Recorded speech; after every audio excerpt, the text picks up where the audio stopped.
here with Andrew, one of the smartest lenders that I've met in a long time, and I thought it'd be great for us to do a little video because we both get tons of questions about what's going on in the market right now. So Andrew, thank you so much for coming in and chatting with me. Oh, it's a pleasure to be here. The first question I have is, what is the number one question you're getting right now from buyers? I think the number one question I'm getting is, what is the market going to be doing in 3 months, in 6 months, a year from now? Should we be waiting? Should we be taking advantage of current conditions? Just what are we going to see? Yeah. Do you have a crystal ball? No. No. So we get this question a lot. That's why I just want to put that. So you work in this full time, all the time, for how many years now? Yeah, it's been almost 3 years directly here on Kauai, but I've been consulting for closer to 6 or 7. So I know the industry very well, particularly here in Kauai. This is where I specialize. Okay, awesome. I've been in the business for about 17 years now, and so neither one of us have a crystal ball, so we just want to put that out there. But what's your best educated guess on answering that question for home buyers? Yeah. So I think the first thing to note is that there isn't a direct relationship between the Fed increasing their, with the Fed with a rate hike and an increase of 1-to-1 in mortgage rates. The rates that the Fed is increasing are actually a short-term rate that banks use to lend money to each other, whereas mortgages are a long-term rate, 15, 20, 30 years. So to give you an idea of how to understand this as a buyer, as a regular person looking to maybe make a move here, particularly in Hawaii, when you wake up in the morning and you pull out your smartphone or you turn on the TV and you switch on the news, right? Or you're scrolling, and you see something with regard to financial news in particular, in this day, it's going to probably fall into one of two categories. It's either going to be inflation related or recession related, right? And that actually has a big role to play as it pertains to mortgage interest rates. So if you see inflation news, what that's going to do is it's going to cause these big institutional investors on Wall Street, they're going to see that news and they're going to think, well, the bonds that we're currently holding, they're not going to be, say they have a 3% yield on their bonds. That's going to be nothing if inflation keeps climbing, right? They're going to be losing money. So really they don't make money, right? For like most people that, with that type of background. So pretty much they don't make money. So then what do they do? They sell those bonds and they move their funds over to the stock market where they think there's going to be a better chance. Maybe they invest in Twitter or whatever they're going to choose to invest in, right? Or maybe not. So what that does is it causes mortgage rates to go higher when these big institutional players, they sell their bonds. So the opposite is also true. When we see a headline and it's recession related, like, one recently, the International Monetary Fund predicts there's a 98% chance of recession next year, at least in certain nations. And it's not just news here in the US, it's what's going on in Europe. It's what's going on, with energy. It's what's going on in Ukraine and China and Central and South America. All of this is interconnected. Yeah, we're now a global economy. Yeah, you got it. And the implications in those markets have real-time impact on the rates that we can offer as a lender and the rates that you can lock in as a buyer. So if you see this recession-based news, recessions are volatile times in the stock market. So what you see is those same big institutional investors, they sell their stocks and they go and buy bonds because they want a sure thing. And when that happens, mortgage rates come down. So we've even seen some days where, the Fed, they institute a rate hike, but it's in the midst of recession kind of news. And we see mortgage rates come down, even though the Fed rate goes up that same day. Yeah, I think I remember reading a stat that in every recession, historically, rates do go down because they're trying to pump up the economy. And from what I understand now, a lot of what's going on is based off of inflation because the Fed's trying to stop spending at this point, right? So all of these things are like interconnected, and you don't have to have a degree in economics or any of this geeky stuff that we're talking about right now. But at the end of the day, there's big money involved in this, and nobody has the crystal ball. And as you mentioned before, home ownership is a long-term financial piece. I think like the last stat I read is 90% of all millionaires build their wealth through real estate. And so I think perspective is a really good thing. Like in these markets, because this is going to be my second recession to go through in my career, the sky is going to fall every single day. Clickbait is out there. Everything's going to be very fear-based. So make sure you're getting really relevant news to make good choices. A little bit of something what you said that made me think of having this as a long-term, and there's like short-term really scary news right now. So how should a buyer be thinking is because in every recession and in every market there's opportunity. Right. So like, let's hear kind of your thought process of the advice you're giving your buyers right now. Absolutely. Based off that. So if you're a buyer and you're looking to make an offer right now, there's not one day that's, oh, all right, the rates are just skyrocketing up. You want to lock as soon as possible. You want to lock 6 months out from buying. Right. None of that. We're in an election season as we speak. So there's short-term volatility, based on these reports that are coming out, unemployment reports, new jobs, consumer price indexes, stuff like that. So in terms of a lock strategy for your rate, it really comes down to who you're working with and how well you can time specific days when there are opportunity days. We see rates come down 0.25% some days. So if you're in that stage, just keeping an eye on, keeping an open line of communication with your lender, whoever that is, that's going to pay dividends over the long term. And so Andrew, most really good lenders, they're going to look at these really geeky inverted charts that they can predict like short term what's going on with rates, right? Yeah. Like, exactly. And that's where like having that good relationship and hearing from your lender, like this is the time to lock. Because what would be 0.25% on an average home like price right now? Like, how does that impact a buyer like from a monthly perspective? Yeah. Oh, you could find yourself, locking today versus locking tomorrow. You could save yourself $100 a month or more, just based on a 1 day's decision. One day, and so that's like you're kind of on, right? Like if you're in it to win it with this, and making sure that you're getting really good advice from people that have perspective and aren't getting paid for you to read fear-based news. Right. Yeah. This is, we try to be, for our clients and for yours, an advisor that is pretty holistic. Home ownership is a major part, like you said, of picture of financial health, particularly in the U.S. in today's market, particularly in a place like Hawaii where the cost of rent is skyrocketing. We're seeing the cost for studios, 2-bedroom, 3-bed. They're exploding over the last couple of years. I heard $4,500 for like a 3-bedroom house the other day. That's actually one of the better deals I've heard. Yeah. So like you're going to be paying someone's mortgage at the end of the day. Why not pay your own? Yeah. Like that's the biggest indicator for people to think about. So I'm a buyer, I'm in the market, rates are going up because for some reason I think that 2 or 3% interest rates are a normal thing. Can you give me a little perspective on that? Yeah. A couple of decades ago, when you talk, say you're 30 something, you're looking to buy, ask your parents what rate they locked in when they bought their home. Odds are it was 13 to 14%, and they were getting a smoking deal. Yep. And the benefit that they had was they understood, or they came to understand over time, that a rate is actually something that is a little bit temporary. Whereas the price you're getting for a home, you're locking in. Correct. Right? So if you lock in at a higher rate than that 2 or 3% today, because those were unreal, what we're seeing last year, the year before. Superficial. Yeah. And if you lock that in, and 2 years from now, we see, or 18 months from now, we see inflation come back down to 3 or 4%, like some experts are predicting. We see the Fed ease off. We see mortgage rates come back down to maybe the 4s. We get low 5s to mid 4s, even a little bit lower with ARMs. You can capitalize on that.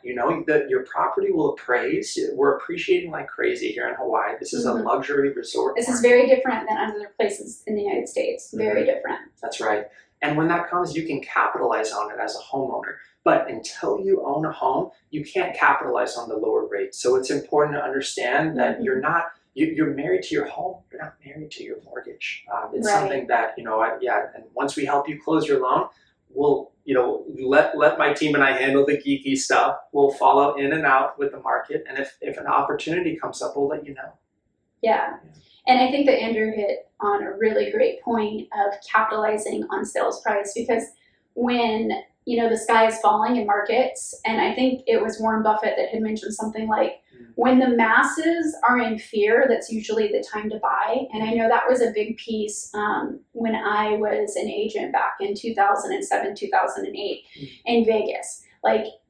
Houses, affordability was much better at that point because the market had crashed so badly in Vegas and interest rates were low. Usually if interest rates are low, it's because there's uncertainty in our economy for the most part. But being able to buy something when everyone else is scared, there is an opportunity. So maybe look through those lenses, but that's where you have your best opportunity to get in a lower sales price. You have less competition from the looky-loo buyers that aren't serious or that are on the fence or getting really bad advice from people that get their news from clickbait.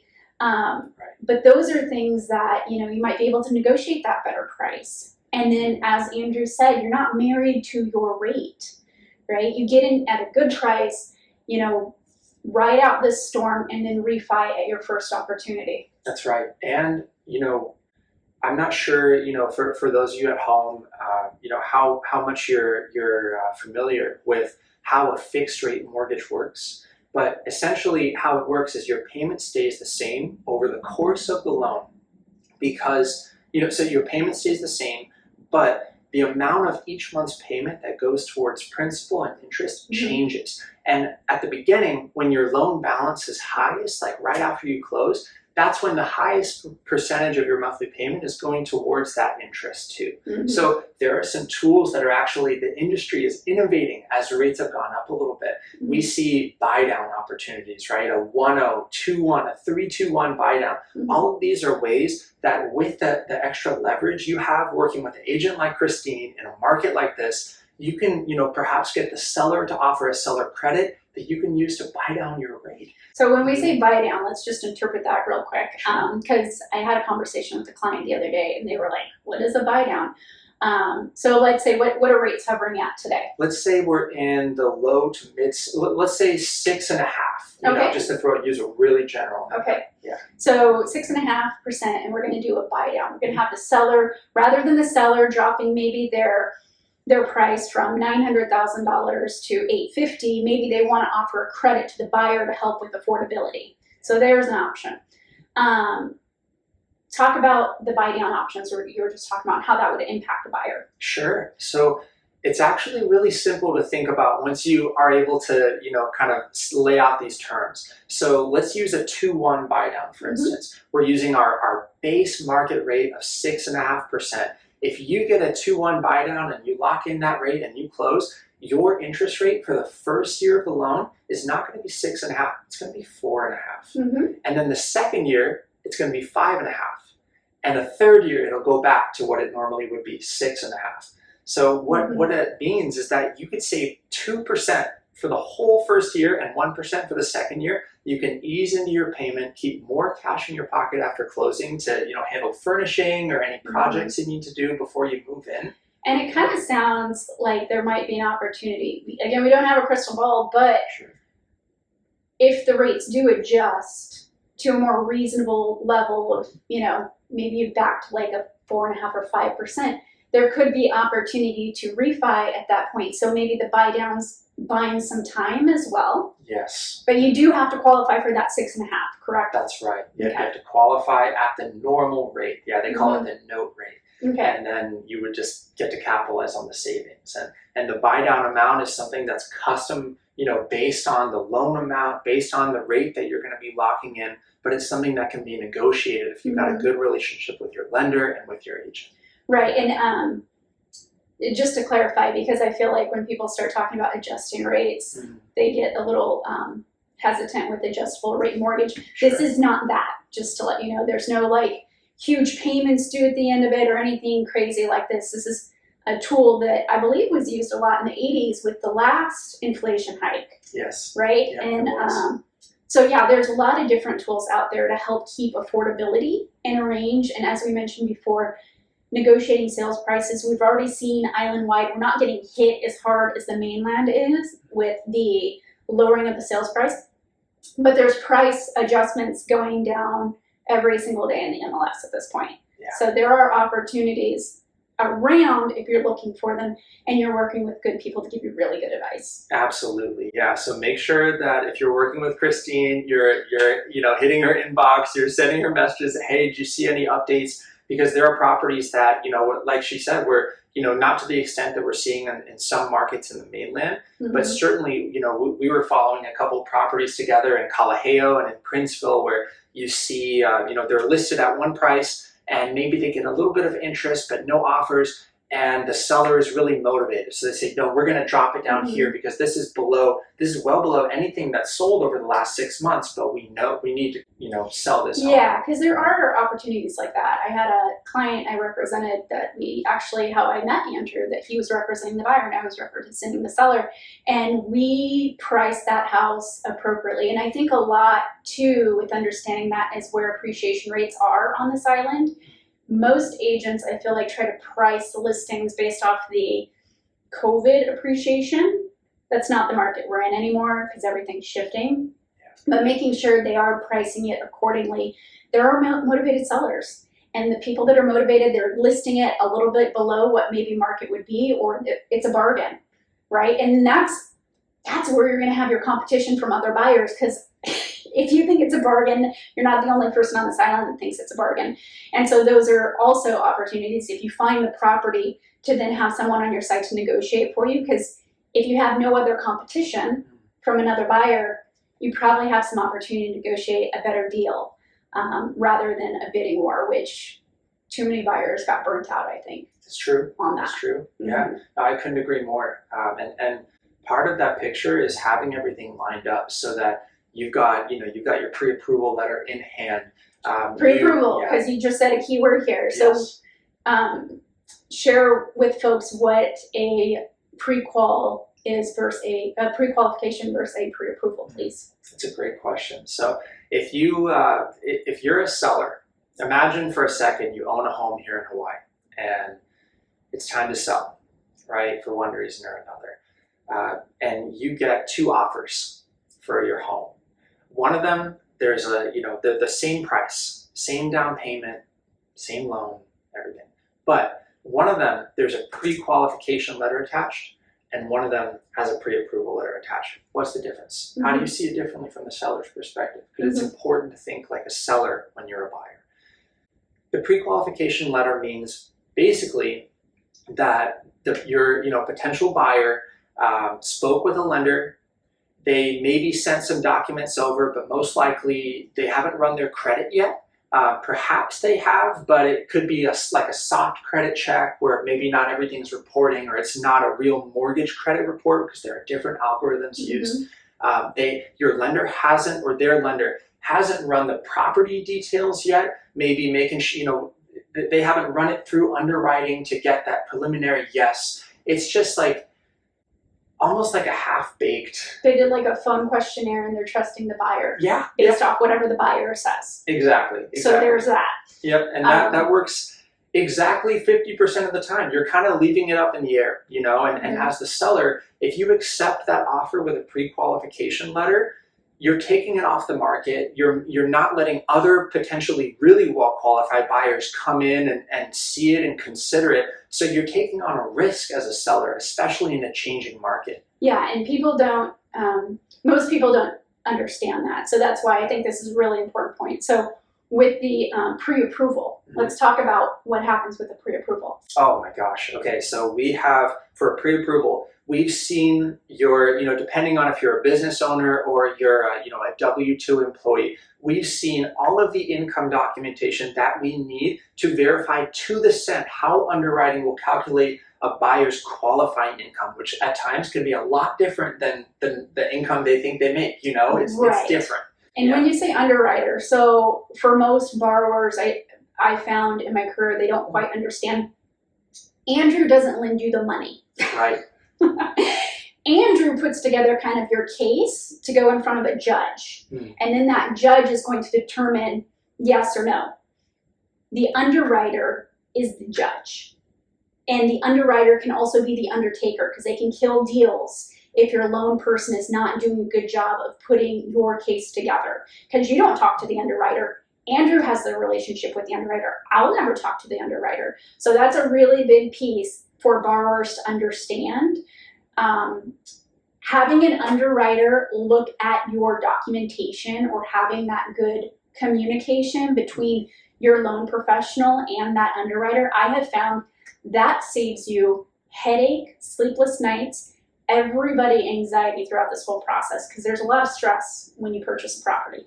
Yeah, you said it. I actually really love the idea of the underwriter potentially being the undertaker if you're... Well, and forgive me for saying this, but when I was in Vegas, there's a lot of big banks out there that they make a lot of promises. They have loan officers that get paid a salary and they sit in office and make a lot of promises. Underwriters are in different time zones. They don't have relationships with them. And what happens is borrowers trust big name banks that don't necessarily have their best interest at heart. And you get through the process of getting ready to buy something, and maybe there's just something a little questionable on your income, right? Maybe you have a secondary income. If the loan person doesn't have a good relationship with that underwriter in different time zones could look at it and be like, that doesn't count as income, and deny your loan in the middle of the purchase process. That is no fun for anyone.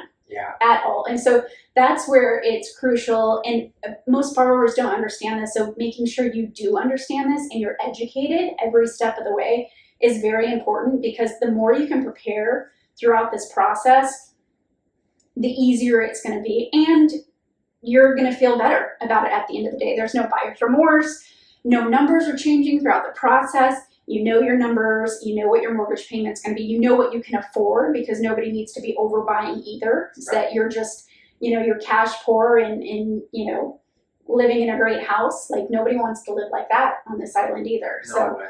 Yeah, making sure that you have a good relationship, your loan person has a good relationship with that underwriter, and they do this ahead of time. Again, he's talking ahead of time he's doing this. Not in the middle of you buying a home.